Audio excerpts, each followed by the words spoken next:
Nah, di sebelah saya ini sudah ada 3 kereta ya. Nah, yang kiri dan kanan itu kereta pemberian Pak Jokowi. Jadi pada saat itu Pak Jokowi mengadakan acara kirap keraton atau festival keraton, dan beliau mendatangkan kereta-kereta dari Solo ya. Kita sebutnya kereta kencana. Nah, yang tengah ini adalah kereta jenazah, yang mana kereta ini dulunya dipergunakan untuk membawa jenazah dari pinggiran Sungai Krukut menuju ke area pemakaman yang jaraknya kurang lebih 500 meter ya, yang mana pada saat itu ketika ada yang meninggal di kota Batavia, biasanya mereka mengirim jenazah itu menggunakan perahu-perahu. Nah, jadi ini hanya untuk menjemput jenazah dari, ya kalau sekarang sekitaran Harmoni lah ya, menuju ke area pemakaman. Nah, jadi kuda si penarik kereta jenazah ini jumlahnya juga berdasarkan tingkatan sosial. Apabila lebih tinggi maka jumlah kudanya itu biasanya akan ditambah lebih banyak. Nah, ya jadi salah satu pahlawan kita yang dimakamkan dengan tata cara Belanda yaitu Bapak Muhammad Husni Tamrin ya. Makanya di Museum Van Tamrin itu ada replika kereta jenazah. Ya kan? Ya, kemarin katanya sudah ke sana ya. Sekarang kita sudah sampai di salah satu masterpiece koleksi Museum Prasasti, yaitu prasasti nisannya Olivia Mariamne Raffles ya. Kenapa kita sebut prasasti nisan? Karena jenazahnya udah nggak ada ya, jadi kita sekarang udah nggak sebut makam lagi ya. Nah, di prasastinya Olivia ini sejarahnya adalah dia itu dulu adalah istri pertama dari Thomas Stamford Raffles, yang mana dia diangkat jadi gubernur letnan jenderal di Batavia pada masa pemerintahan Inggris di Batavia, yang waktunya cukup singkat ya, jadi kurang lebih hanya 5 tahun saja ya, jadi dari 1811 sampai 1816. Nah, jadi ketika tiba di kota Batavia, Olivia ini nggak terlalu suka tinggal di Batavia karena kondisinya ya. Nah, akhirnya dia meminta tempat yang nyaman, sejuk, bersih. Akhirnya ditempatkan dialah di salah satu pinggiran kota Batavia yang dulu disebutnya Buitenzorg atau yang sekarang disebut Bogor. Nah, ketika di sana dia menempati rumah yang sekarang disebut Istana Bogor. Nah, ketika tinggal di sana, Raffles itu mendesain ulang taman dan rumah sekitar rumahnya Olivia. Nah, setelah ditinggal sama Inggris, taman tersebut kemudian diresmikan menjadi Kebun Raya Bogor oleh pemerintah Belanda. Sayangnya Olivia pada saat itu hanya hidup selama 3 tahun di sana, karena pada tahun 1814, tepatnya di bulan November, dia meninggal terkena penyakit malaria. Nah, sebenarnya Raffles itu sangat ingin sekali memakamkan istrinya di sekitaran Kebun Raya Bogor sesuai dengan tempat kecintaannya terhadap tumbuhan dan taman dan danau kesayangannya. Tapi Olivia itu sudah punya pesan wasiat ternyata. Jadi dia ingin dimakamkan di samping sahabatnya Tuan John Casper Leiden. Nah, makanya misalnya ada di sini. Nah, karena tidak bisa memakamkan istrinya di Kebun Raya Bogor, Raffles pun hanya bisa membangun monumen di sana yang isinya adalah puisi-puisi cinta yang dibuat khusus untuk istrinya. Kita sudah tiba di salah satu lokasi di Museum Prasasti, tepatnya di Blok F ya. Jadi Museum Prasasti itu terdiri dari beberapa blok, dari mulai blok A sampai blok J. Nah, itu melawan arah jarum jam bloknya ya. Nah, ini kolosinya cukup kecil, tapi ini sangat orang yang sangat berjasa ke pemerintah Belanda. Namanya Andreas Victor Michels. Jabatan terakhirnya itu dia seorang mayor jenderal ya. Nah, dia sudah masuk militer itu di usia 17 tahun, dan pertempuran pertamanya itu di Waterloo, Brussels, Belgia, melawan Prancis pada saat itu. Nah, setelah kemenangan Belanda di Waterloo tersebut, di lapangan Waterloo, nama Waterloo pun diabadikan di salah satu sudut kota Batavia, yaitu Waterloo Plain atau yang sekarang disebut lapangan Banteng. Nah, ketika Belanda mulai kewalahan menghadapi Pangeran Diponegoro di Perang Jawa, Ave Misal ini ditugaskan menjadi komandan pasukan gerak cepat ke-9 untuk menangkap Pangeran Diponegoro. Nah, kontak pertamanya itu di daerah Kedu Selatan pada tahun 1829. Nah, itu hampir menangkap Pangeran Diponegoro karena sang Pangeran Diponegoro sampai harus menyelamatkan diri bersama 2 punakawannya dan harus sampai lompat ke jurang. Nah, si Ave Misal ini hanya bisa mengambil tombak sakti sang pangeran. Jadi tombaknya itu benar-benar sakti ya. Jadi bisa memberi sinyal kalau sang pangeran dalam keadaan bahaya. Nah, setelah perang Jawa berakhir, dia diangkat jadi gubernur daerah di pesisir Sumatera, atau mungkin kalau sekarang di sekitar Sumatera Barat ya. Nah, di sana kenapa diangkat di sana? Karena di sana ada pergolakan juga. Pada saat itu Belanda melawan kaum Padri yang dipimpin oleh Tuanku Imam Bonjol. Nah, setelah kemenangan di sana, Andries Misal ini juga dikirim ke Bali ya untuk menguasai Pulau Bali, tapi ternyata dia meninggal di sana terkena ledakan meriam di kaki kanan di tepi pantai Kusambel, yaitu ketika pada saat itu diserang pada malam hari oleh laskar kerajaan Pamating ya secara tiba-tiba. Nah, akhirnya dia dimakamkan di sini. Nah, walaupun batu nisannya cukup kecil, tapi sebenarnya dia punya penghargaan monumen yang cukup megah di Waterloo Plain. Tapi sayangnya monumennya sekarang sudah dihancurkan ya, jadi hanya tinggal batu nisannya saja. Baik, kita sudah berada di salah satu koleksi museum prasasti di Blok H, yaitu Marius Hall Suite ya. Di sini ditulis di batu nisannya itu ada tulisan arsitek karena dia memang dari arsitek sipil, dan salah satu jasanya yaitu dia membangun sebuah gereja yang sekarang kita kenal sebagai gereja katedral. Nah, ini dibuktikan di salah satu pintu masuk gereja katedral itu ada tulisan menggunakan bahasa Latin dari batu pewalam putih yang artinya saya dibuat oleh Marius Hall Suite. Itu ada tahunnya dari tahun 1899 sampai 1901. Nah, jadi Marius Hall Suite ini tidak hanya membuat satu gereja di Batavia, tapi dia membuat dua, satu lagi di Malang ya, nama gerejanya Kayu Tangan. Ya, dua-duanya sama ya, arsitekturnya neogotik atau bangunannya itu atapnya lancip-lancip. Nah, ya teman-teman, sekarang kita sudah berada di salah satu monumen yang cukup megah di Museum Prasasti, yaitu milik Pastor van der Grinten ya. Jadi ini pastor yang cukup terkenal di Batavia.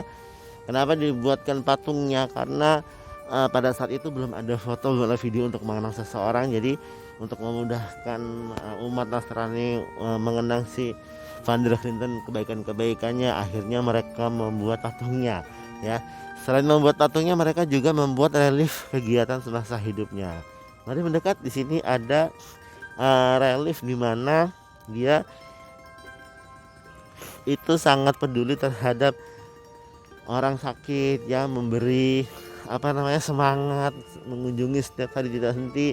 Jadi selalu memberikan wejangan-wejangan agar mereka selalu sabar dan kuat dalam menjalani masa-masa sulit orang-orang tersebut ya. Nah, berikutnya di sini ada ornamen atau relief, dia itu sedang bercengkrama dengan dua anak ya. Nah, pada saat itu ada fenomena ketika orang pribumi disukai sama orang bule atau orang Belanda, dan akhirnya mereka sampai punya anak. Itu kadang-kadang anak mereka itu tidak dirawat dengan baik oleh orang tuanya, karena dasarnya anak mereka itu kan anak blasteran ya atau campuran ya. Jadi dianggapnya derajatnya lebih rendah lah, makanya sering terlantar. Nah, melihat fenomena ini akhirnya si Pastor van der Grinten ini merasa prihatin, dan akhirnya dia membuat rumah di situ untuk menampung anak-anak tersebut. Nah, sekarang ini rumah tersebut sudah menjadi cukup besar ya, namanya Yayasan Vincentius. Bahkan ada Vincentius Putra, Vincentius Putri, Vincentius anak, yang macam-macam ya. Ya, jadi juga istilahnya masih bisa ada sampai sekarang peninggalannya. Nah, sekarang kita sudah sampai di salah satu masterpiece juga di Museum Prasasti, yaitu prasasti nisannya Sohogi. Sohogi ini sangat terkenal ya pada kalangan anak-anak muda, apalagi anak-anak Mapala ya, mahasiswa pecinta alam, karena Sohogi itu salah satu pendiri Mapala UI. Nah, pada saat semasa hidupnya Sohogi itu pernah kuliah di UI dari masuk ke Fakultas Sastra Universitas Indonesia itu tahun 1962. Nah, karena saking eksisnya di kemahasiswaan, terus dia juga sangat peduli terhadap rakyat kecil ya. Dia juga sering menulis kebijakan-kebijakan yang menentang kebijakan pemerintah lewat surat-surat kabar ya, kolom-kolom. Kan dulu ada kolom-kolom itu ya untuk yang ditulis oleh para aktivis-aktivis ya. Nah, di surat kabar. Nah, selain itu dia juga punya hobi. Jadi kalau dia merasa sedih, dia merasa galau, dia itu naik gunung.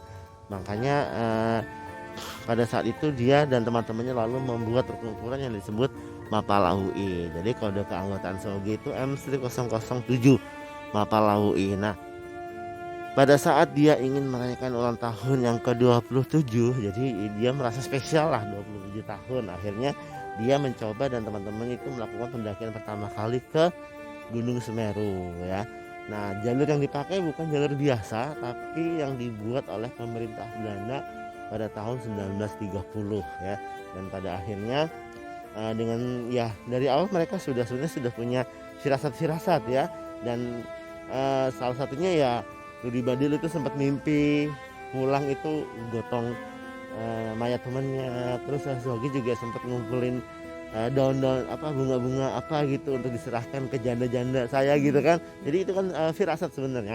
Dan pada saat temennya salah satu mengalami cedera, akhirnya yang naik ke atas itu hanya Sohogi, Herman Nantang dan Idan Lubis. Nah, tapi ketika sampai puncak ternyata yang menghirup gas beracun itu Idan Lubis dan Sohogi. Akhirnya mereka tewas di sana. Nah, dimakamkan di sini tahun 69 ya. Kemudian tahun 75 itu jenazahnya harus diangkat ya, dan sama keluarganya kemudian dikremasi dan disebar di lembah Mandalawangi Gunung Gede Pangrango ya, sesuai dengan kecintaan dia terhadap gunung tersebut ya, karena Gunung Pangrango itu gunung yang paling sering didaki oleh Sohogi. Nah, ini juga salah satu koleksi masterpiece Museum Prasasti. Ini milik Mayor Jenderal Johann Jacob Perry ya. Kalau di batu nisan itu tertulis kalau si Jenderal Perry ini adalah salah satu jenderal yang meninggal karena pensiun, dan dia adalah komandan pertama militer untuk wilayah Pulau Jawa.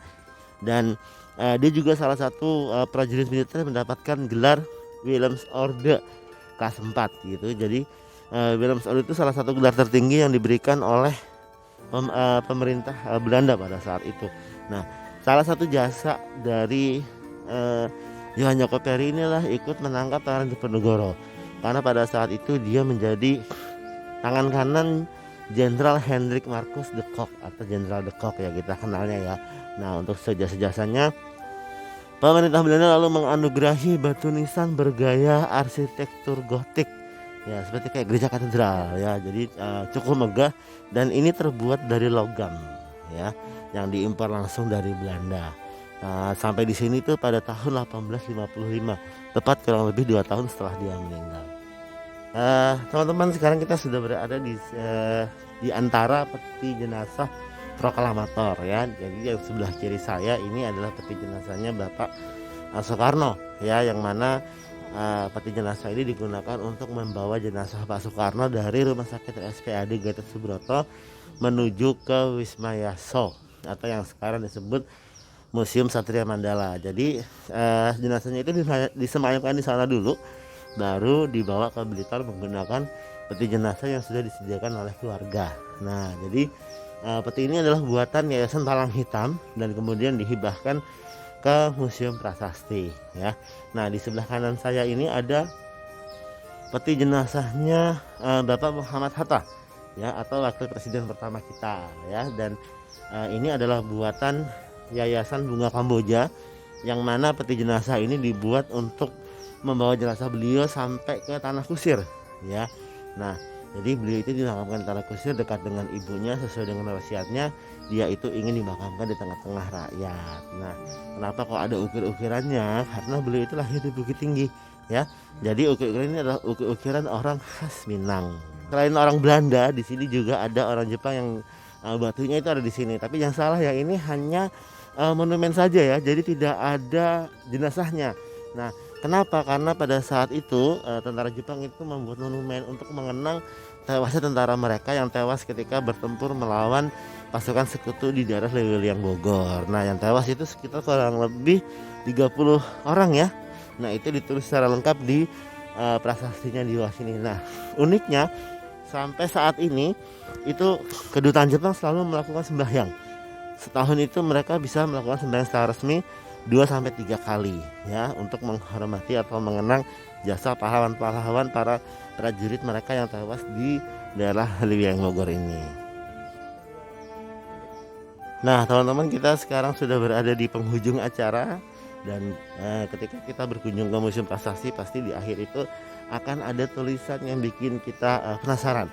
Nah, ini bukan tulisan sembarangan, ini dibuat oleh orang Belanda dengan bahasa Belanda kuno yang artinya kira-kira seperti Anda sekarang hidup, dulu kami juga hidup seperti Anda. Seperti saya sekarang nih meninggal, nanti Anda juga akan seperti saya. Jadi kira-kira itu pesannya. Dan pesan ini dibuat tanggal 4 bulan 12 tahun 1762. Ya, mungkin karena keterbatasan waktu ya. Jadi sebenarnya masih banyak sekali koleksi-koleksi yang lain di Museum Prasasti. Tapi untuk sementara ini aja dulu. Mungkin nanti tim dari teman-teman akan bisa datang ke sini untuk melihat koleksi-koleksi yang lainnya. Silahkan, Mas. Ya, Bapak, terima kasih atas penjelasannya, Pak.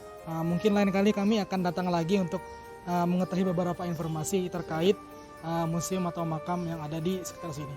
Ya, Pak, terima kasih, Pak. Sama-sama. Ya, Pak, terima kasih, Pak. Udah.